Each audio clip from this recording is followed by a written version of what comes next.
Fala, oitavo ano, como que vocês estão? Espero que estejam todos bem.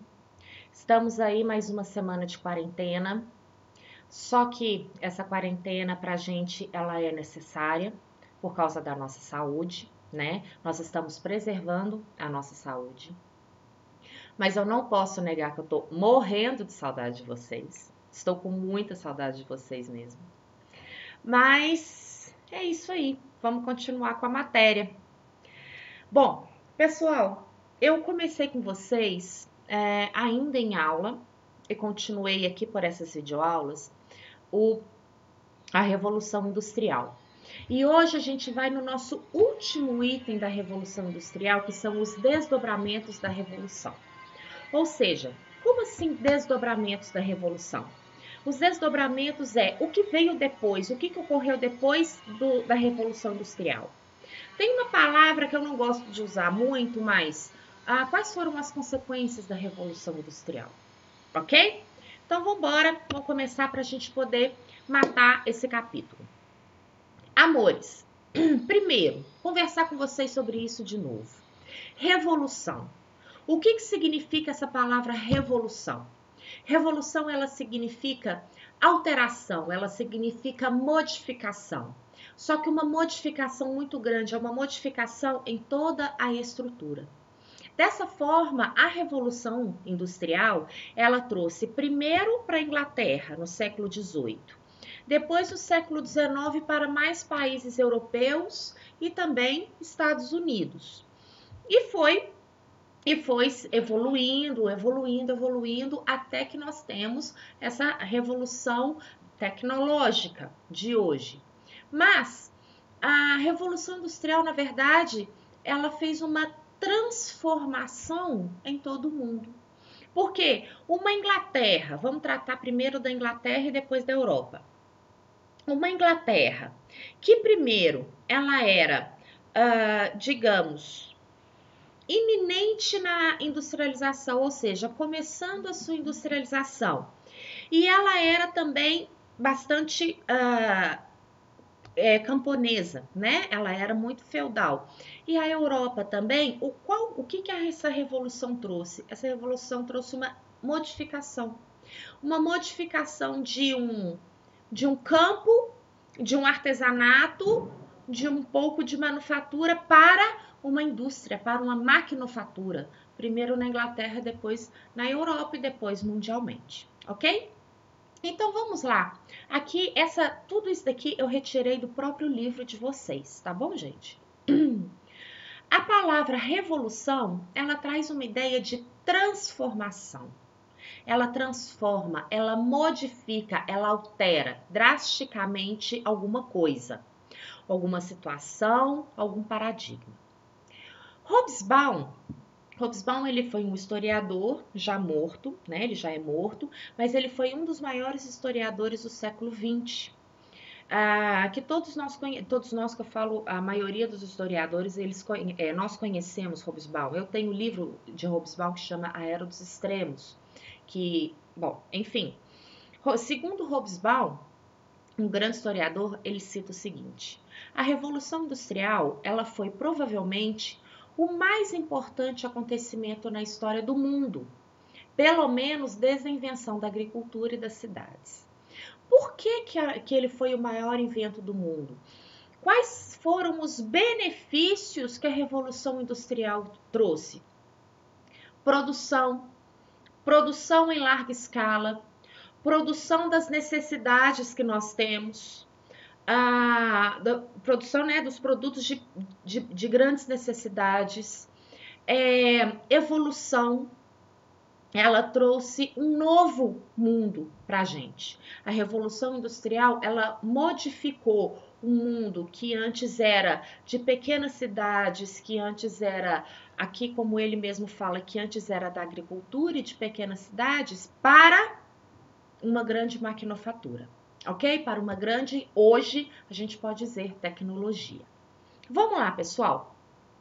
Essa conjugação, ou seja, essa união de diversos fatores, que é o social, o econômico e o político, eles levaram a Revolução Industrial, ela levou a Europa a se redefinir. A Europa, ela precisou se transformar para poder sobreviver a esse meio da maquinofatura. Toda a Europa precisou ela precisou entrar dentro dessa tecnologia para ela não ficar de fora, para ela poder entrar nessa história da Revolução Industrial. Então aqui a gente fala, levou a Europa a redefinir não apenas a sua história, mas a história de todo o mundo. O mundo inteiro, ele se industrializou. O mundo inteiro se transformou em uma máquina. Com o tempo, esse desenvolvimento ele se espalhou para outras partes do mundo, como por exemplo, Estados Unidos, e surgiu assim a indústria, transformações e tudo isso que muitos historiadores falam que acabou se consolidando o capitalismo. O capitalismo aqui ele está bem destacado. Como assim ele consolidou o capitalismo? O capitalismo de capital. Ele gerou dinheiro, ele foi girando dinheiro, rodando dinheiro, transformando dinheiro. Toda essa maquinofatura, ela fazia o quê? Venda, compra, tudo isso precisa de dinheiro, produção precisa de dinheiro. Então, o capitalismo, ele se instaurou de verdade no mundo, ok? O capitalismo, ou seja, o capital. Vamos lá, amores. E dessa forma, a industrialização, coloquei esse gráfico aqui, mas só para vocês terem uma ideia, que a industrialização, a partir do século XVIII, ela só foi o quê? Subindo. Ela só foi crescendo. Ela só foi o quê? Aumentando. Ok? Então, a gente tem o crescimento de toda dessa industrialização. Só que para ocorrer a industrialização, a gente precisa de matéria-prima e mercado consumidor, ok? Primeiro, mercado consumidor a gente tem, né? Outros países europeus compram o que a Inglaterra faz, compram o que a França faz, compram o que os Estados Unidos faz, ok. Só que a gente precisa de matéria-prima, como por exemplo, petróleo, se bem que a borracha ela veio do petróleo, a gente precisa muito de petróleo, a gente precisa de minério. Então, a gente precisa de matéria-prima e a gente não pode ficar preso apenas àquele mercado, apenas àqueles países que compram da gente. A gente precisa ampliar o mercado. Dessa forma, o que aconteceu? A dominação de continentes que não se desenvolveram industrialmente junto com a Europa e junto com os Estados Unidos, que seria a África e a Ásia. A África e a Ásia, elas sempre foram considerados continentes atrasados. Só que ao mesmo tempo que eles eram considerados atrasados, eles tinham toda a matéria-prima necessária para a Europa e para os Estados Unidos. Então, o que eu vou fazer? O que a burguesia, o que os países vão fazer? Eu vou dominar esses dois continentes para eu conseguir diretamente as matérias-primas que eu preciso, como por exemplo o petróleo e o minério, que são os dois mais importantes, e também ampliar o meu mercado consumidor. Ou seja, quem também vai comprar os produtos que eu faço? Esses dois continentes aqui. Beleza? Então vamos lá. Formaram-se, então, grandes complexos industriais. Houve a fusão de empresas, isso aqui é a partir do século XIX, houve a fusão de empresas, ou seja, a união de empresas, que dessa forma iria ter um maior número de capital e principalmente iria conseguir mais capital no setor bancário. E dessa forma juntos eles poderiam crescer muito mais como empresa, crescer muito mais como indústria e principalmente crescer muito mais em desenvolvimento, ok? Só que a partir do momento que a industrialização ela cresce, ela entra em confronto, ela entra em conflito com o quê?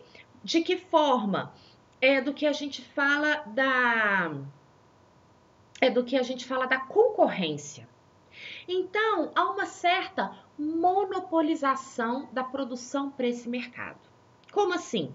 As empresas que produzem a mesma coisa, Elas acabam, as empresas que produzem, que fazem a produção da mesma coisa, por exemplo, de um determinado tecido, elas têm o mesmo preço e elas têm o mesmo mercado para que compram e para que vendem. Para quê? Para que a concorrência não estrague a empresa do outro, não estrague a indústria do outro. Então, isso era muito comum naquela época. Vamos lá, ainda dentro do século XIX. Há o crescimento e o aperfeiçoamento de créditos. O que é crédito? É você conseguir dinheiro, empréstimos principalmente bancários. Captação de recursos, captação de dinheiro, investimento, empréstimos bancários para o consumo. Ou seja, há um grande crescimento e aperfeiçoamento de créditos, ou seja, de dinheiro, para que as pessoas pudessem pegar emprestado nos bancos e conseguissem ampliar, como também conseguissem o quê? Consumir. Beleza até aí? Então vamos lá. Continuando, eu peguei uma foto, Londres, século XIX, ok? Londres, isso aqui é Londres, século XIX, início do século XX. Olha só como está. Nós temos bondes, nós temos diversas pessoas, nós temos, olha aqui, caminhões com... Isso daqui eu identifiquei como matéria-prima, mas principalmente, se eu não me engano, isso aqui é madeira. Não tenho certeza, mas pela foto parece ser madeira. Então, o que acontece? A partir de agora, século XIX, a produção capitalista ela se torna hegemônica. O que quer dizer hegemônica? A produção capitalista, ou seja, a produção de tudo que a gente necessita, que eles falam que a gente precisa, né? Que eles falam que a gente necessita. Então, a produção de todos os artefatos no século XIX, ele se torna hegemônico, ou seja, ele se torna o principal, ele se torna o primeiro. Ok? Então ele tem todo o poder naquela época. E a burguesia industrial, ou seja, o grupo social que tem o poder dessa indústria, ela se torna definitivamente a classe social mais importante daquela época, principalmente na Europa e Estados Unidos. Beleza até aí? Vamos lá, amores. Isso daqui, além dos grandes centros urbanos, centros industriais, né? Porque as indústrias elas estão crescendo cada vez mais, há uma mecanização da agricultura. Eu trouxe aqui uma foto de uma... como é que chama? Eu esqueci, eu me perdi agora no nome. Há uma grande industrialização no campo com o trator. Lembrei, isso aqui é um trator do século XIX. Então, no campo, não é somente as indústrias nos centros urbanos que crescem. Há uma mecanização na agricultura muito grande também, para poder o quê? Produzir alimentos, para poder saciar a necessidade que os centros urbanos têm. Então, centros urbanos precisam comer também, eles não só produzem, eles precisam comer para poder produzir. Então, há uma mecanização da agricultura muito grande para eles também produzirem mais. E também, por que não, exportar, ou seja, vender a sua parte da sua produção. Vamos lá. A Revolução Industrial, ela alterou muito as condições de vida do trabalhador braçal. De que forma? Os trabalhadores dentro das fábricas, eles cada um tem a sua função. E a sua função ela é automática. Vamos pensar o seguinte, vamos pensar nessas propagandas que a gente vê e tudo mais, das máquinas, dos robôs e também do homem dentro de uma indústria de carro. Ali, o que ele tem que fazer é o seguinte, colocar a porta. Ele tem que colocar o vidro do carro, entendeu? Ele tem que montar o carro, mas cada setor, cada homem dentro de cada setor tem a sua função. E isso começou aonde? Século XVIII, século XIX aqui nas indústrias. Olha só, cada homem ele tinha ele tinha a sua característica, o que fazer dentro daquela indústria, ok? Ele era automático ali dentro. Ele entrava, sabia o que fazia, aquilo dali, como ele fazia todos os dias e ia embora. Mas antes disso, como que a gente consegue tantas pessoas para trabalhar aqui nessas indústrias? A Revolução Industrial, ela alterou as condições de vida de que forma? Provocou um intenso deslocamento da população rural para as cidades. Primeiro com o cercamento. Primeiro com o cercamento. E depois do cercamento, as pessoas continuaram migrando para as cidades, as pessoas continuaram migrando para os centros urbanos. Ou seja, a Revolução Industrial, ela provocou um intenso deslocamento da população rural para as cidades, com enormes concentrações urbanas. A produção em larga escala e dividida em etapas irá distanciar cada vez mais o trabalhador do produto final, já que o grupo de trabalhadores irá dominar apenas uma etapa da produção, que era isso que eu estava falando. Os trabalhadores, que agora a gente vai chamar de operários ou proletários, eles vieram do campo para a cidade, se infiltraram dentro das fábricas, porque eles precisavam de trabalho, e irão dominar de todas as etapas que tem a produção, eles irão dominar, cada um vai dominar uma etapa da produção, ok? Continuando. E na esfera social, o principal desdobramento, ou seja, a principal consequência da revolução, foi o surgimento do proletariado urbano dentro das cidades, como classe social definida. E aonde que eles viviam? Como que eles moravam? Isso daqui, essa foto não está muito boa, mas essa foto aqui é de um cortiço de Londres, do início do século XX. Isso aqui é um que a gente chamava de cortiço. Olha só, são construções perigosas, né? Feitas de uma forma improvisada, em que diversas famílias moravam, né? Muitas famílias moravam, às vezes as famílias dividiam um pedaço, assim, digamos, uma sala, um pedaço de um cortiço, duas famílias dividiam, então era pequeno o espaço. E eles viviam em condições deploráveis, em condições de falta de higiene, não tinham luz elétrica, tá? A restante ali no centro urbano tinha, mas para os cortiços não tinha luz elétrica. Eles viviam de forma insalubre. O que seria de forma insalubre? Eles viviam de uma forma muito difícil, muito complicada, com muita luta. Mas vamos lá. Vivendo em condições deploráveis, tendo o cortiço como moradia principal. E eles também eram submetidos a salários irrisórios. O que são salários irrisórios? Salários pequenos, com longas jornadas de trabalho. Ou seja, tanto homens quanto mulheres e crianças, eles trabalhavam entre 12 a 16 horas por dia, ganhavam o mínimo, ganhavam muito pouco, porque nessa época não tinha salário mínimo, nessa época não tinha carteira de trabalho, nessa época não tinha nada que protegia o trabalhador. Então, eles tinham salários irrisórios, ou seja, muito pequenos, com longas jornadas de trabalho, de 12 a 16 horas. E o operariado, ele era, esse operariado nascente, né, que ele estava vindo, que ele estava, essa classe ela estava nascendo, ele era explorado devido à inexistência de leis trabalhistas, ok? Continuando, olha só as crianças trabalhando nas fábricas. Trabalhavam homens, mulheres e crianças. Mas a partir do momento que as ferrovias elas começaram a ter um grande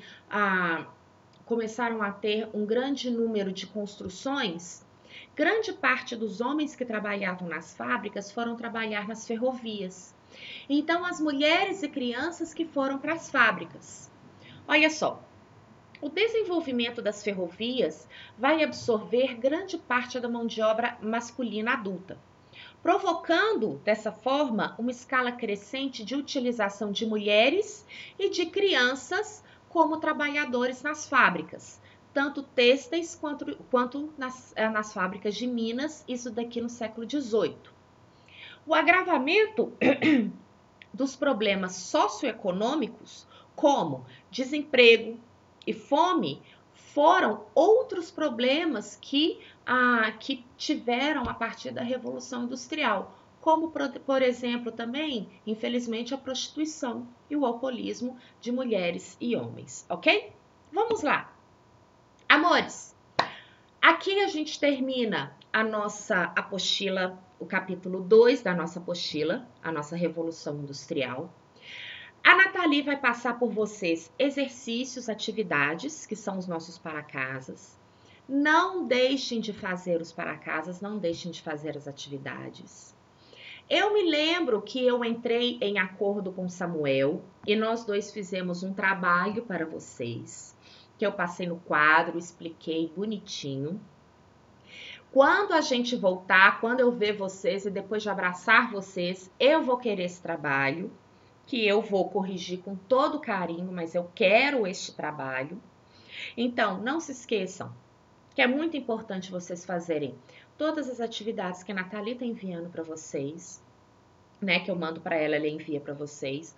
Vocês lerem a parte do texto que eu peço, a parte da apostila que eu peço para vocês lerem.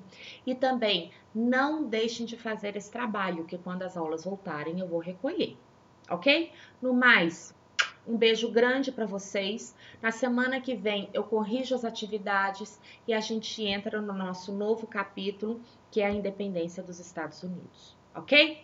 Beijo para vocês, boa semana, fiquem com Deus. Tchau, tchau.